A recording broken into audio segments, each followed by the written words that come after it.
wabarakatuh. Kembali lagi bersama saya Dewi Fianti dalam program acara SMK Menyapa. Oke, kali ini kita kedatangan tamu yang sangat istimewa. Beliau ini sangat cantik, pinter.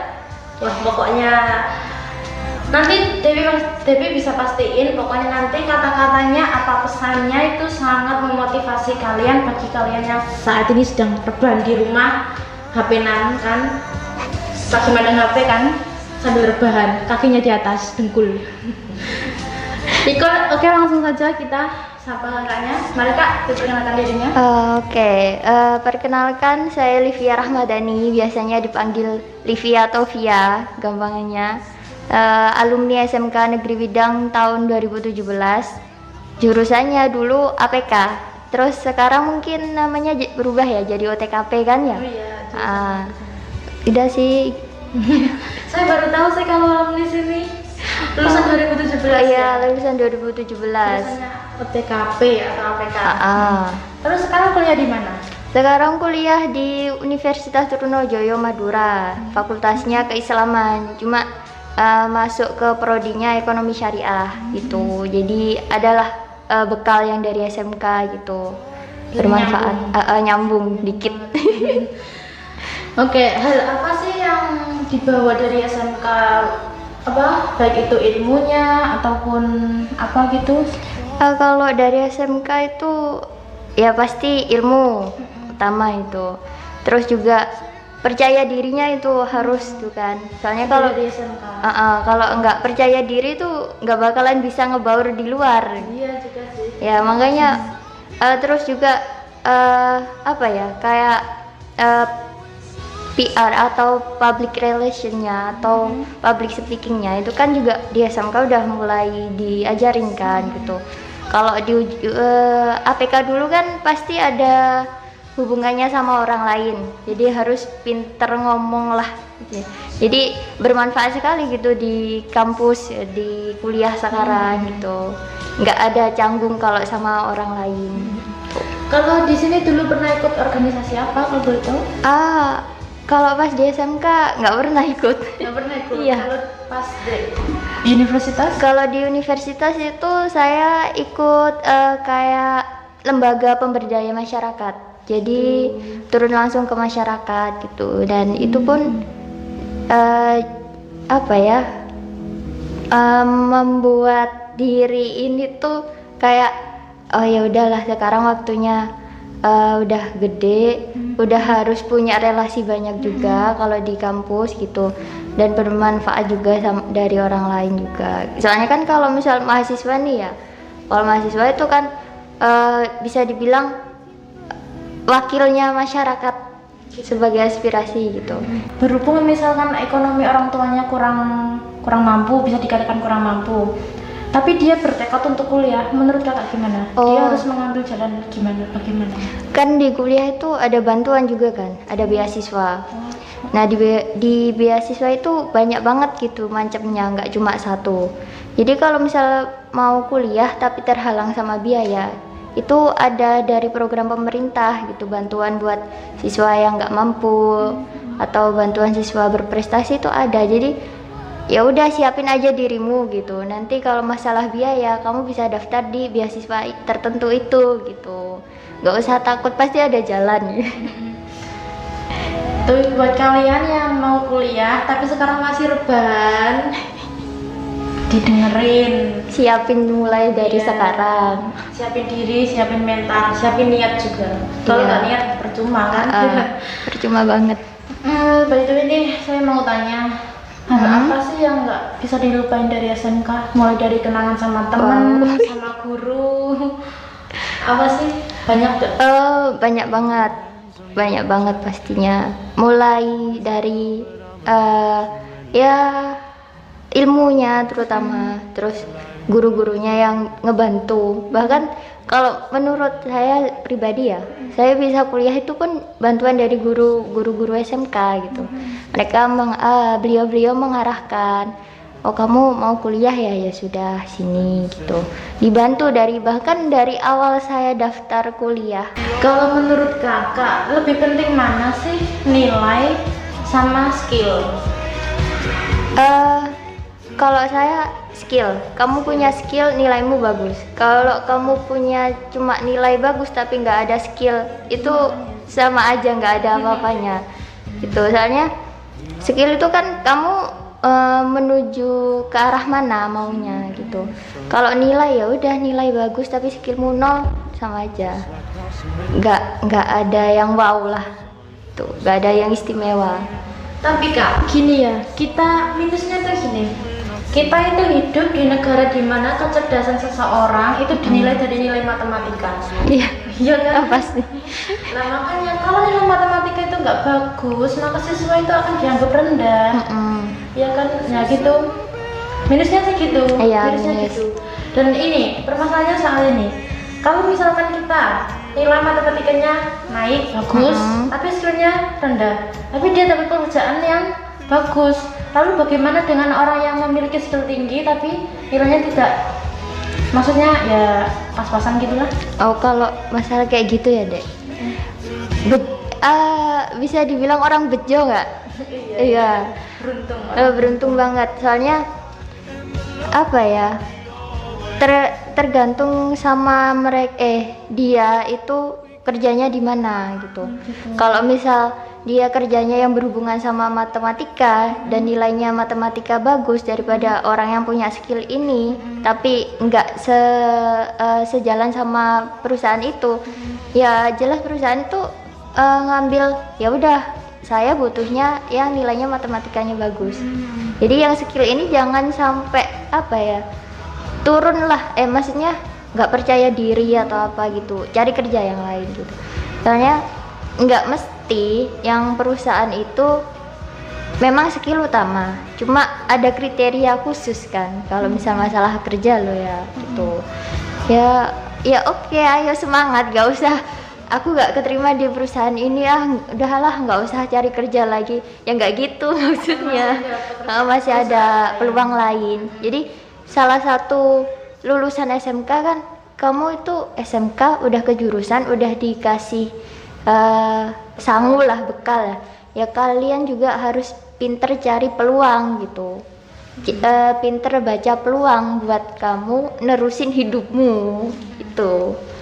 Tapi gini ya, minusnya lagi, kebanyakan perusahaan di Indonesia itu mencari pegawai, mencari karyawan, itu tuh dinilai dari nilai rapot semasa sekolah. Kalau skill, misalkan dia punya skill tinggi, tapi kalau nilainya rendah, si perusahaan tadi kan nggak akan memandang skill. Kebanyakan seperti itu. Siapa yang nge-review itu kan kebanyakan tuh tanyanya gini, nilai kamu berapa di jurusan ini, kamu nilainya berapa, seperti itu kan. Nah itu kan tentunya juga meningkatkan tingkat insecure. Iya sih deh. Nah minusnya gitu. Nah jadi gini, harus imbang sih. Kamu punya skill baik, nilaimu juga pasti harus baik. Kalau kamu punya skill tapi kemampuan nilaimu rendah, ya pasti apa ya, di dua sisi itu pasti ada kekurangan sama kelebihan kan. Kamu punya skill baik, ya terkadang kamu bisa masuk dengan skillmu itu. Terkadang ada perusahaan yang kamu punya nilai baik, ya udah kamu bisa masuk ke perusahaan itu. Jadi kalau bisa kamu harus ngimbangi skill sama nilaimu itu gitu. Soalnya jangan terpaku sama satu hal. Oke, gini, sekarang lupakan soal perusahaan. Sekarang kita ngomongin tingkat insecurean di sini. Iya. Ya ampun. Kan di perusahaan itu dia udah diterima, udah nerima dia. Dia diangkat jadi misalkan posisi ya tergolong penting lah. Tapi dia merasa insecure terus keluar. Gimana itu?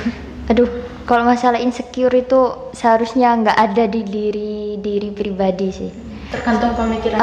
Tergantung pemikirannya. Kalau misal insecure ya kamu jangan lihat orang yang yang lebih tinggi sama kamu, cuma pandang orang yang di bawah, bukan malah ngejatuhinya, cuma mereka itu masih lebih beruntung daripada saya, jadi saya tuh harus bersyukur bukan malah insecure.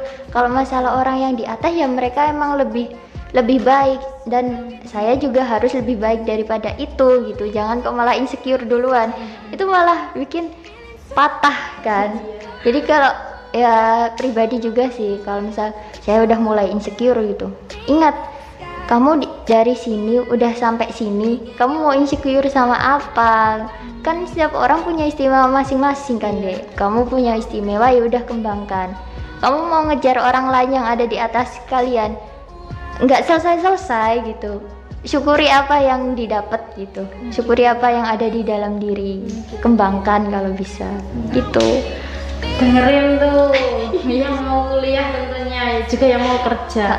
Kalau misalkan dari sekolah SMK maupun SMA mau langsung kerja, ini tips ala Kak Livia bisa digunakan, bisa ditancapkan di otak, diinget-inget ya.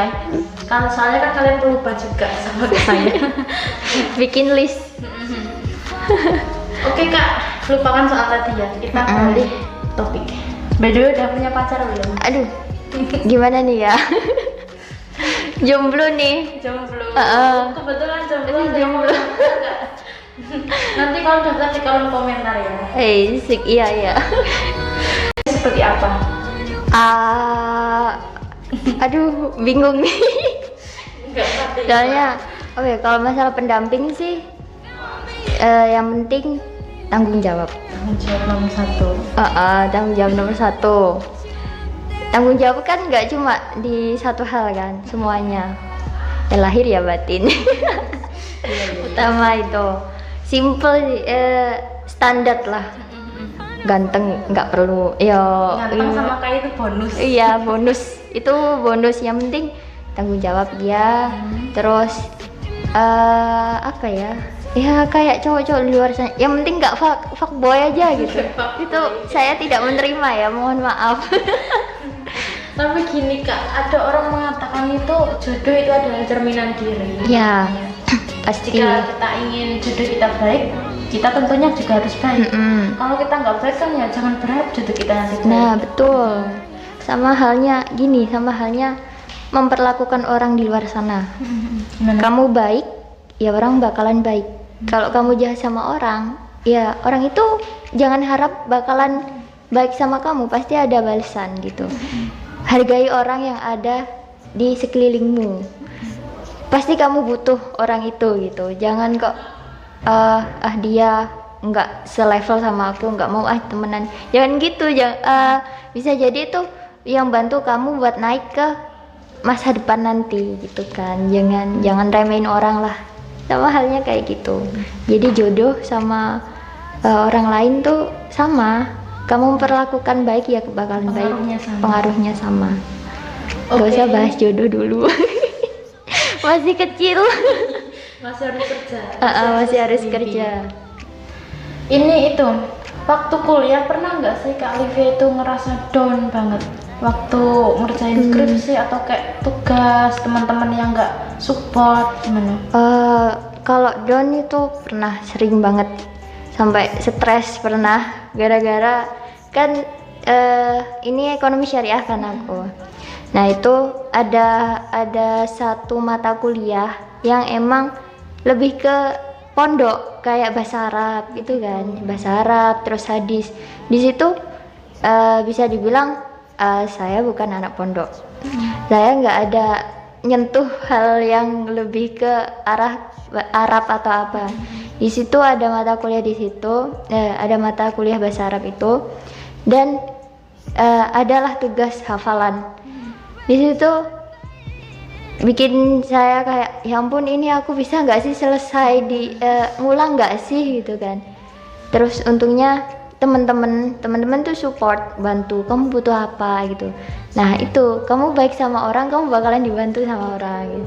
Iya, jadi pernah down deh di semester itu. Terus pas skripsi ini juga pernah kan, soalnya sekalinya ngajuin judul bukan langsung di ACC atau langsung diterima sama dosen, tapi pasti ada pertimbangan gitu. Bisa dibilang saya itu ngajuin judul 3 kali itu ditolak, sampai bener-bener ya udahlah skripsinya semester depan aja gitu, sampai aku apa ya, stresnya ke situ gitu.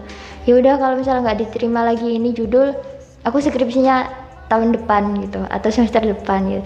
Nah untungnya judul skripsiku ini dapat inspirasi dari temen juga. Ya udah Liv, kamu ambil ini gitu. Pas tak ajuin ke dosen dan diterima gitu. Terus di situ ya oke, beneran gitu. Kamu bantu orang, kamu bakal dibantu. Kamu baik sama orang, kamu juga bakalan dibaikin sama orang. Ada gitu. timbal balik. Ada timbal balik, dan itu nggak yang langsung gitu. Berjarak. Kamu pas butuh sesuatu, orang itu datang gitu. Terus Kak Olivia pernah nggak sih ngerasa itu ada temen, ini cuma perasaan Kak Olivia, itu ada temen yang nggak suka gitu sama Kak Olivia? Pernah nggak sih ngerasa gitu? Pernah, banyak. Apalagi udah kalau di sekolah kan lingkupnya kecil. Kalau di kampus atau di dunia luar, sedikit sharing juga. Saya itu apa ya, udah sama kerja juga. Jadi lingkupnya udah keluas kan. Kalau masalah suka gak sukanya pasti ada orang yang kayak gitu. Cuma ya udahlah, tanggepin. Ya udah, aku nggak ganggu kamu kok gitu. Kalau kamu nggak suka, ya sudah, nggak apa-apa, nggak masalah gitu. Itu sih Dek, lebih ke bodo amat kalau sama orang yang toksik. Kebanyakan suka. Iya gitu. Kalau beda nggak sih sama temen SMK sama temen kuliah itu, beda nggak? sama sih, Sama. sama. Seruan Ya. mana? Seruan mana? Apa? Seruan mana? Seruan mana? Di setiap itu pasti ada hal-hal seru tertentu, hal-hal tertentu yang bikin seru kan. Ya SMK juga seru, soalnya emang awal buat kenal dunia luar. Terus kalau kuliah ya itu apa ya? Ini udah tempatmu gitu buat kenal yang lebih ke yang luas gitu kan. Seru, pasti ada tantangan dan seru, ada hal-hal baru lah. Seru-serunya itu kamu yang nikmatin sendiri gitu. Ini menyangkut pesan dari Bapak Ibu Guru. Ada nggak sih semasa SMK, ada nggak sih pesan dari Bapak Ibu Guru, walaupun itu dari wali kelas ataupun guru mata pelajaran lain yang ngena banget di hati Kak Olivia, jadi yang nggak bisa dilupain sampai sekarang, yang terutama jadi motivasi atau patokan? Ya mereka itu Dari yang siapa? semuanya sih Dek, semuanya ya, semua yang beliau yang ngajar gitu. Pasti kalau misal ya udah, kamu semangat, kalau misal kamu pengen itu lakuin gitu. Kita punya apa ya, kita ngasih jalan ini, kamu yang jalani. Gak usah takut, gak usah mikir yang enggak atau bakalan gagal gitu. Kalau kamu emang berjuang, kalau kamu emang semangat, terus kamu niat buat ke situ, ke kuliahmu, ya pasti ada aja jalannya, pasti ada apa ya, keajaiban lah ini. Itu salah satunya itu. Aku SBM itu kan nggak bisa dibilang nggak ada persiapan SBM. Cuma aku kontekan sama guru-guru SMK, ada beberapa wali kelas. Kalau dulu Pak Ferry wali kelas saya. Itu. Terus sama guru-guru BK juga. Terus dia bilang gini, ya udah kamu percaya aja gitu. Pasti bisa, pasti berhasil. Dan pas pengumumannya alhamdulillahnya terus lolos SBM, padahal nggak ada persiapan sama sekali. Alhamdulillah, keajaiban. Pasti yang terutama itu doa orang tua. Pasti harus kamu dapat jalan ini tapi nggak dapat restu sama orang tua, sama aja. Nggak ada hubungannya. Berarti doa orang tua itu kan juga tergantung ridho sama Allah. Betul. Kalau nggak dapat doa orang tua, nggak dapat juga ridho sama Allah. Ya sia-sia dan bakalan susah jalan. Pasti ada hambatan-hambatan. Tuh kan kalian dengerin baru sampai berapa menit ini? Nggak tahu ya. Udah seru banget ngobrolnya, udah sampai ke sini. Buat kalian yang masih rebahan, bangun, Indonesia butuh kalian. Ya, betul. Beneran loh. Udah waktunya Gen apa sih sekarang, Gen Z? gen apa ya saya? Kalau kalian sekarang tuh bilangnya apa sih gen? Gen apa sih, Kak? Generasi apa? Milenial. Oh iya. Generasi milenial kan. Manfaatkan apa ya? Kalian udah di era milenial, tahu semua informasi. Manfaatkan itu. Jangan cuma rebahan scroll TikTok. Yang suka TikTok kan, ayo. Tentang lagi Di, pandemi. oh iya, TikTok itu juga kan itu ada informasi-informasinya kan. Jadi jangan lihat cuma yang ngedance, Joget-joget. joget-joget gitu. Cari informasi di TikTok, IG, Facebook, semuanya kan media sosial. Semua ada info-info yang bermanfaat kan gitu. Jangan cuma dilihat apa sekedar ya udah scroll, gak ada manfaatnya, buang-buang kuota. Iya, tapi selama ini kakak ada usaha nggak sih, usaha kecil-kecilan, omset gitu, ada nggak? Aku ada beberapa sih. Ya kadang jual bedak, kosmetik lah.